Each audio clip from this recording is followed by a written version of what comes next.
Hello, Dr. Kate Mills here, owner of Be Balanced Physical Therapy. I wanted to just share a video for those of you who are looking for a little bit higher level balance activities in standing. I've done several videos of good weight shifting activities for most of my videos focus on stroke and Parkinson's patient populations. And so just recently, I started to use this handy dandy PVC pole that was not my original idea. So simple. Shout out to Rocksteady Boxing in Centerville, Maryland, Queen Anne's County YMCA. They do a group of warm-up exercises with one of these every day. It's genius. So I've been treating neuro patients for 20 years. Never thought of it. I use a lot of trekking poles and things like that for the purpose. And again, you can go back and look at older videos of why I hate a cane, and I will only have my patients using a trekking pole, a walking stick, or now one of these. So this is just a good way to have somebody do a little bit higher level standing exercises, balance, weight shift exercises that otherwise they might not be really safe with. So let me see the best way for me to let you. So I have a line here on my floor, and there's my dog Link. So in my clinic, I'll have a lot of my patients just do practice sidestepping on the line. And for the purpose of this video right now, I'm just going to go back and forth. So important component of this is that weight shifting. A lot of people you'll see, if they're trying to avoid weight shifting onto that left leg, if they had a stroke, weakness on the left, their right side step sort of looks more like, the right side step might look kind of just like this. They're just more or less falling on that right leg because they don't want to shift all the way over here and take a nice step out. I use the line because another way that they're going to compensate is they might kind of go back a little bit. So same thing, they don't have to shift all that weight onto this hip, or they might go forward.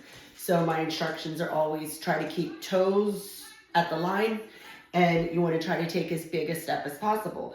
So they're going to feel a lot more safe if they can have this here, maybe even here, but to encourage that weight shift before they take that step. Bring it in, pull, weight shift, step. Then going back the other way, weight shift to the right before you take a nice big left step. The pole placement is based on where you're trying to facilitate that weight shift. So if I'm getting them to walk backwards, can imagine a lot of people aren't super safe with that. Not a great idea otherwise, but if they have the pole in front of them now and both hands on it, they can use the line for guidance. They can start with small steps, then bring the pole. Small step, bring the pole. It doesn't have to be tandem. They don't have to be heel to toe. I'm just actually trying to facilitate that forward shift to get them to get a good backward step. So they progress the pole with every step and keep them safe while getting the appropriate weight shift. Another one I have using the same line, my clients do a lot, stand on one side of the line and have them just gently tap their, I can never decide the best ankle. Really sorry, you guys. I also treat vertigo. If I'm making anybody dizzy and nauseous, give me a call. Okay, so I'm having them tap lightly, just tap over the line and back. So people who are avoiding weight shift or just unable or have hip weakness, same idea. It's going to look a lot more like maybe this. They never get their shoulder, their trunk, everything shifted over here. this far over to allow them to tap and come back. And the reason why I say tap, I don't want them to shift their weight all the way onto that side. I want them to get used to what it feels like and make these muscles continuously work while they're tapping back and forth. This in weight bearing is the best exercise for hip stability, buns.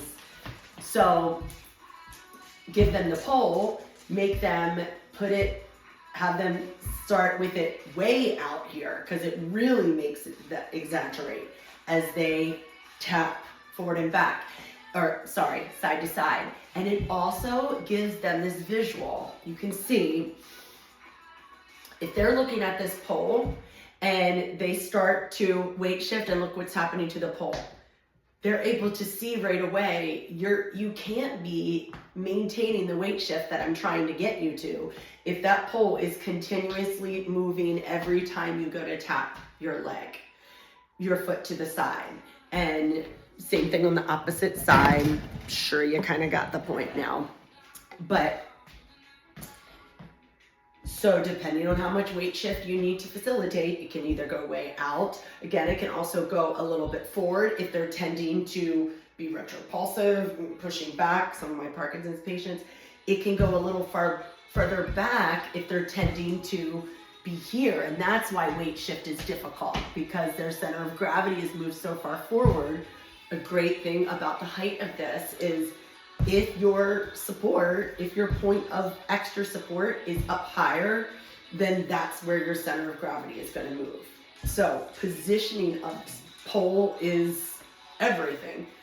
And just gentle tapping. If they're still not getting far enough over, then you say, okay, let's move it a little bit further out.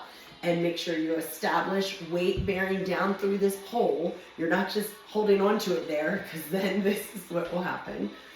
Tell them first focus, pole, like you're pushing that pole into the ground. Then all day long you can do this while you strengthen those hip muscles. And last one, I call it star, but you're basically, I would put dots on the floor, maybe 3 different dots. One forward, one side, one back. So same thing, you're having them completely rely the whole time on shifting to this hip, the opposite hip, but now you're multi-directional challenging those muscles. As the leg moves in all the different directions, these muscles around my right hip are having to contract to stabilize in different planes. Then have them switch, tap a dot forward, tap a dot side and back, and however many, see what they can tolerate. But you're always adjusting the position of this pole to facilitate whatever weight shift or posture that you're trying to get. It's just sort of priceless in the Parkinson's class, in the Rocksteady class, to be able to, I have patients, I love my other video of sit to stand using this pole, because 100% of Parkinson's patients do not want to lean forward to do their sit to stands. Okay, I won't get into that now, but having them put both hands on something out in front of them, and it gives them that same visual cue. If this pole is coming back into you when you're trying to stand, then you know you're not doing it right, because when we all stand, we lean forward. So yeah, I think a volunteer in our class just got tons of PVCs from our local hardware store and just put the little rubber stoppers on both ends. Amazing. So yeah, use these for any other ideas you guys have, any other standing or functional activities that you find this useful for. Yeah, let me know. Send me a little note, because I'm not so creative. I just steal things from others.